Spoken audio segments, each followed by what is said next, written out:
Jersey is, it's not the trash can that everybody calls it. Jersey is my home.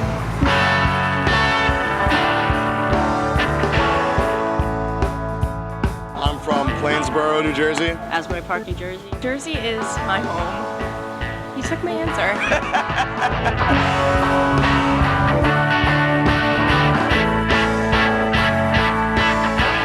Mattawa, New Jersey. Hazlet, New Jersey. Kearney, New Jersey. If you could look into the camera and tell us your name and where you're from. This is New Jersey.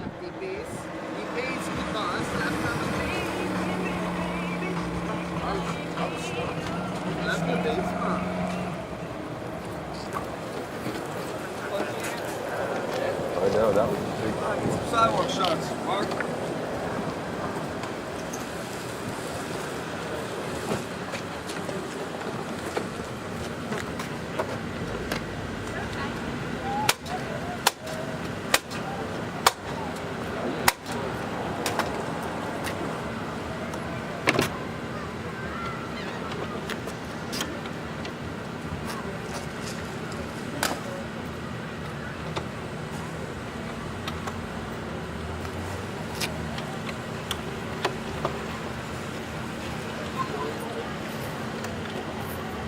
I mean, it's always had the vibe about it like a place like CBGB's would have had in New York.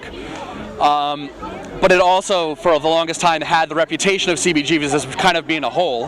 And they've really, I mean, just in the last 5 years, and I know also in 10 years, they've just really just strived to not only renovate, but just try to do more things, outdoor shows, trying to do, like, all ages, trying to incorporate younger crowds. And they really just, I mean, I don't know how many times management has changed hand a bunch of times or not, but they've really tried to just keep at it and just keep relevant. And I mean, they do a hell of a job. And just taking a look around you right now and just seeing that Asbury's coming back, and like the town is just really happy that they've stuck around and toughed it out and claimed this as their home. And I mean, just the fact alone that Bamboozle's coming back is just like, it's enormous. I mean, I remember all the times that Warped Tour was here, but there was like nothing. It was just land, and you could do big festivals. And now it's like actually a big deal that they're coming back to do it because it's actually tricky and you have to coordinate it now. So, but I mean, I don't know. I'm glad they're here still. It's one of the last, like Rob said, one of the last places that are still alive and kicking and still doing it, and actually really successfully too. Just being able to play on the stage, you get like it's like one of the few stages where when you step on it, you feel as if like you just feel like the presence of all those people in a weird way, because they were up there. I've seen some shows on the outdoor stage, which is really cool. But yeah, that's pretty much it for that. They make fun of us all the time because they feel like we have nothing else to do with our lives except make music. Yeah. But it's awesome to have such a thriving scene within the state. Like there's a lot of different things going on, North and South Jersey. A lot of it's more so North Jersey. So it's cool that we're able to still be a part of that.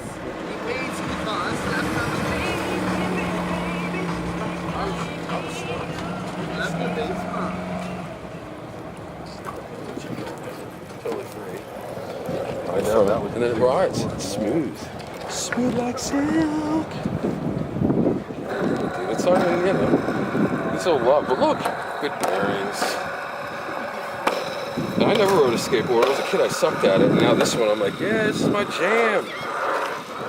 And I you never see these anywhere. Can I see you just like kind of roll away? If I roll away, yeah, I'll roll away.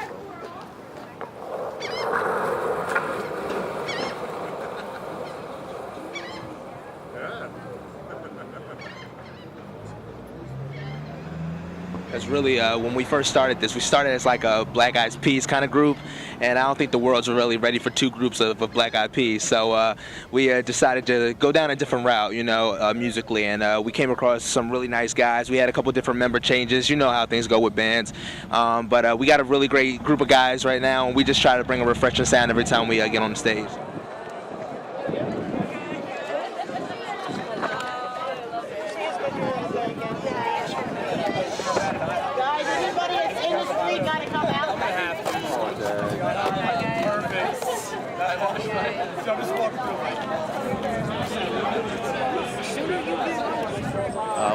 We're pretty well known for bringing a huge sound when we play. It's something that we, kind of pride ourselves on.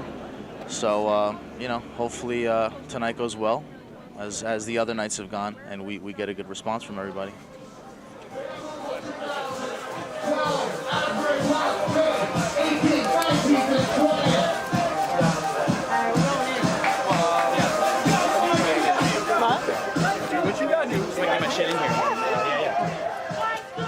Because our region, our upper northern Jersey area, is really hardcore, heavy metal kind of music, you know? Yeah.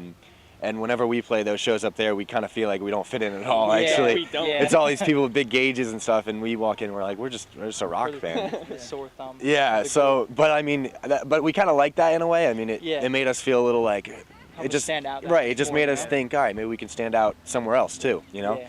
So, yeah, we've just been trying to get our own sound. That's probably the hardest thing to do as a band, is get your own sound. So that's what we're trying to tackle.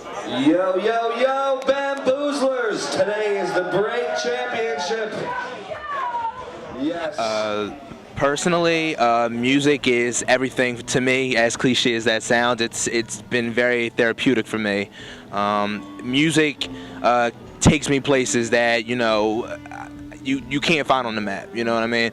And it's the kind of feeling that you get that sometimes words just can't explain. Sometimes that just instrumental alone will do it all. Every time he plays a solo, I get chills. It's crazy.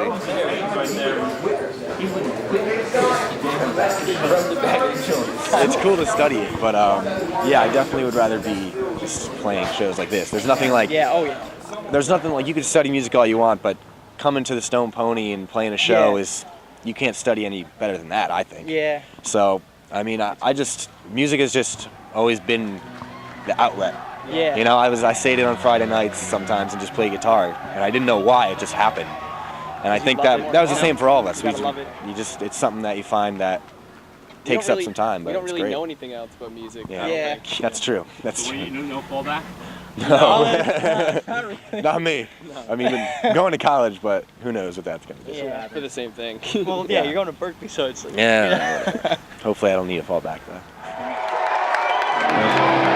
We got a kick-ass set from some Jersey guys from up in New York State. It definitely, for me, I don't know if I can speak for the band, but individually, it's definitely my therapy. It gets me through my bad days. I know we're going to practice at the end of the night. Kind of gives me something to look forward to as soon as I get together with the guys, get to practice. It's just everything goes away. All the stress and the BS kind of just disappears for that 2 hours where I get to kind of go in a sweaty little room and forget about the world. So for me, it's my version of therapy. Just get rid of all your stress. I don't know if anybody else wants to feel that.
We just find it an honor that, when people listen to music, you know, they're influenced and like they find ways that, you know, to relate to our music, you know.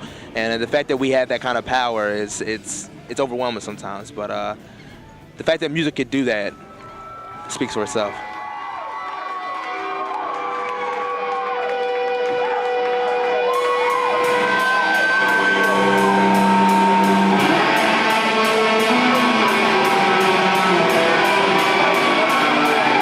It's a Beatles song.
My name is Stacy Rivera. This is my house, which is 100-year-old family house and in Red Bank.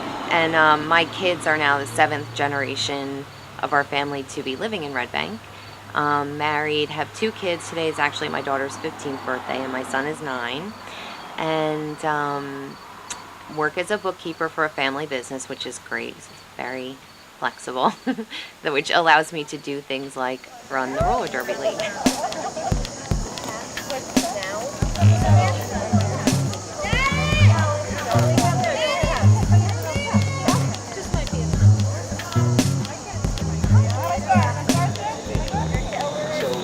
The whole point is for her to go no farther than your current position. So when this ends, you should be hitting me, she should be stepping into your position. We registered as a nonprofit and created a board of directors, so I have 3 other women on the board, and we split up all the administrative stuff pretty equally, and then we have awesome coaches, so it's fun. I saw this gentleman with the RBFD. Yeah. He seems to know a lot. Everyone keeps asking him questions. He's our coach. He's the coach. Yeah, he's also a fireman. Okay. He's also my husband. Oh, okay, wow. My name is Jeff Rivera, and I am a husband, I'm a father, I'm a web developer for a company up in Clark, and I'm a fireman. That gives me a great source of joy and pride, and I'm also the coach for the Red Bank Roller Vixens. Yeah, absolutely. Absolutely. We're doing the drill. Good. We're not doing 5-5. They do the Alice Jammer drill. So essentially, you have a pack of half the pack. You know, he knows me, my personality, and knows that I'm tenacious and, you know, a lot of force in a small package. So. Did you skate when you were a kid? Not really. I mean, everybody did. It was the 70s. Everybody had roller skates, but not any more or less than anybody else, honestly. So I skated once upon a time back in the 80s when roller hockey was big in New York. And that said, you learned how to skate on 4-wheeled roller skates. That's all there was. I had 25 years go by in between last skating experience and the current skating experience. And there's nothing better in the world to make you feel like a 12-year-old again, you know? Perhaps had I done it, I wouldn't have that sort of return to my youth. But I feel fantastic when I'm on skates. I didn't even know know he could roller skate. And this is 20 years of, dating and being married. I had no idea. I never ever. He might have mentioned that as a kid growing up in New York, they played roller hockey in the street. So once the league kind of was getting together, and we had a few people, he came with us to the rink in South Amboy and just killed it. I was like, "Are you kidding me?" I'm like, "You need to be a ref, please." So it took him a couple of weeks, and he got a pair of skates, and he was. Again, we're both type A, all or nothing, epic failures or, searing successes. And so he bought an awesome pair of skates and just dove in head first. If he wasn't, at work, he was reading. He was in the chat rooms. He was talking to other people. He was learning everything he could learn, and came to the practices like he was one of the girls, went through all the drills, and he's an amazing, amazing skater. So he just kind of fell into the role of coach because we needed him to. Don't forget it! Oh, God. I don't want to get it. I'm going to be on Lisa's. He's totally serious about it, but he definitely makes it fun. Yeah, and sometimes I sit back at the practice and go, "Oh my God, where would we be without him?" I hate to tell him that. Does he know that? You get that sense, you I think? keep that in my pocket.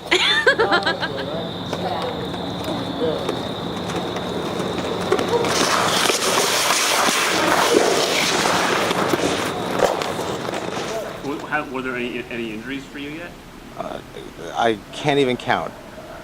Like the number of times that I've hit my hips, my elbows, my wrists, shaving with a wrist that barely wants to move. I mean, skating is an inherently dangerous thing.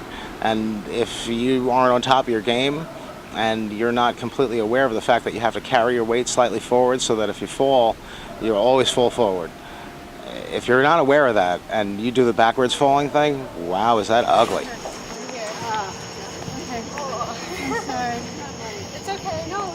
Don't be sorry. I'm sorry. It's not for every woman. I mean, not every woman is willing to break a tailbone on a Wednesday night. So it's not for everyone. Yeah. That's why we have so many different sports to choose from. But for those that feel the need to get that aggression out through sport, it hits the nail on the head. I'm new.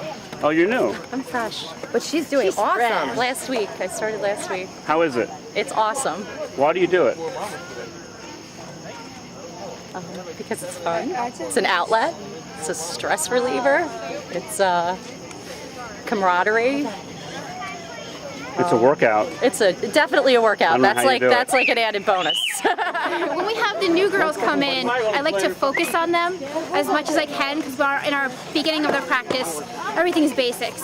And then the last hour of the it's more advanced, and we do scrimmages, mini scrimmages and stuff like that. So then I break away from the new girls and I join in with the big crowd.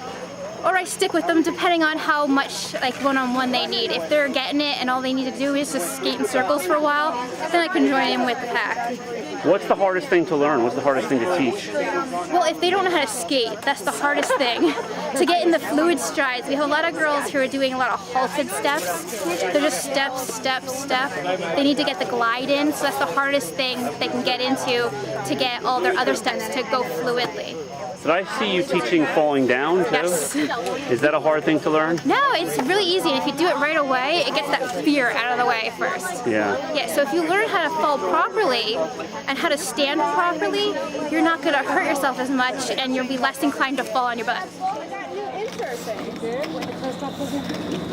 You got a poltergeist. Yeah. The risk makes it the spice of life, and personal injury isn't so much of a forethought to us because we're very bleeding edge people, and we're more than willing to take the risk to experience the exhilaration that something has to provide. In the case of the fire service, it's unlike any other exhilaration you're ever experiencing, and the roller derby is unlike anything I experienced up until the fire department, so it's really something else.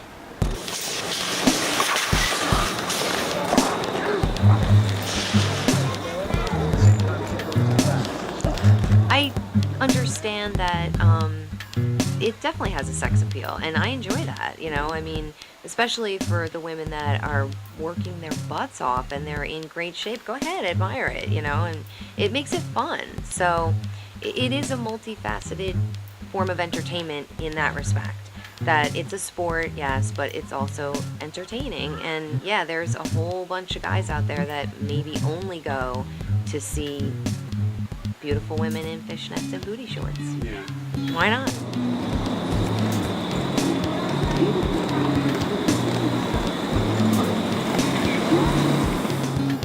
To see your wife or your girlfriend giving it her 100% to move a body out of the way, it's exhilarating in itself. And the motivation to support the endeavor in itself for a husband to support a wife getting into an athletic arena really speaks to the husband or a boyfriend's point of view in terms of what they find desirable. And I personally wouldn't be able to understand it if you didn't desire that from a woman, but to each his own.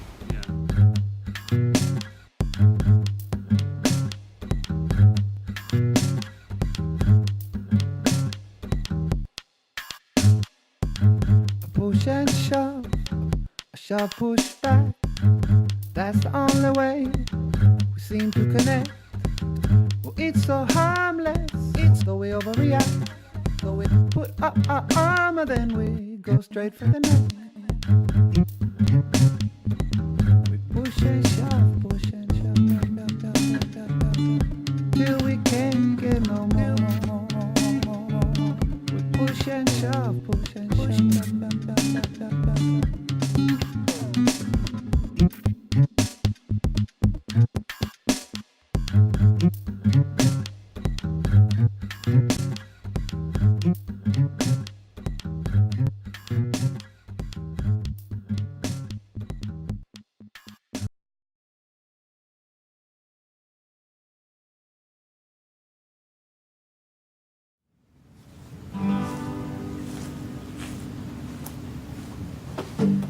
The smiles, the king pies, every smell clinging to my lips.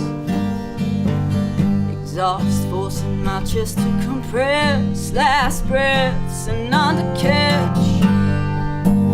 And the subways were like things of blood or rust stains.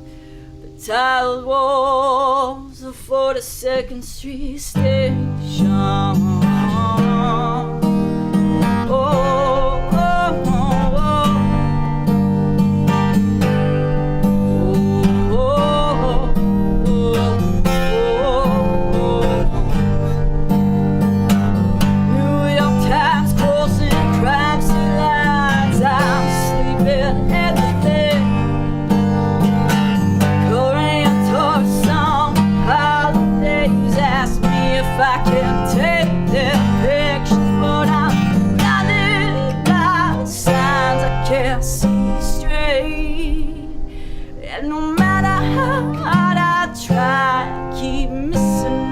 Train at 42nd Street Station.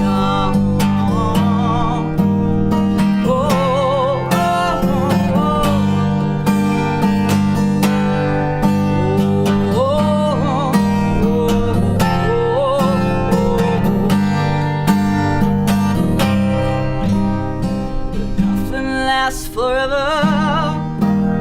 This train is going nowhere.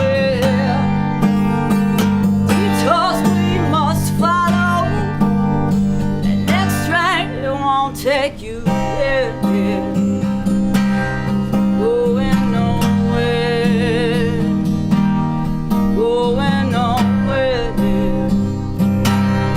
going nowhere.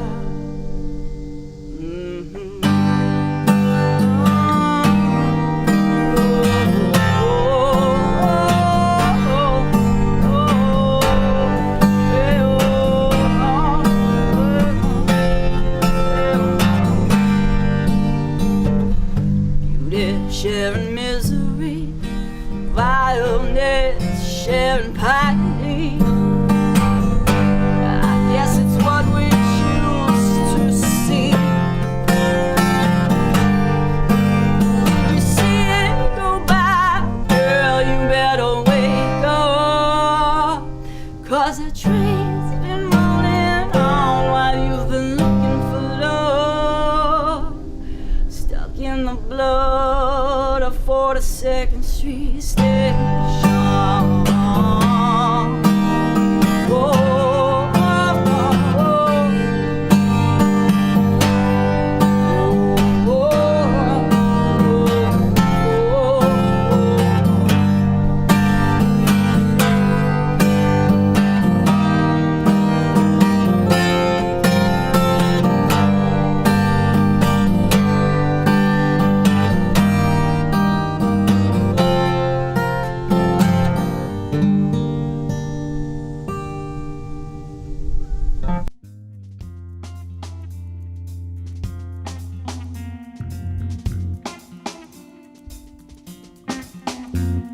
We are exactly what you see, bruised and scraped up knees. Still we find our way. Some come as quickly as they go. Some choose their own roads. Still they find their way. And God knows how hard it is to lose. Pray to whichever one you choose, that you will find your way. Now we find our way. Now we find our way. Now we find our way. Now we find our way. Find our way.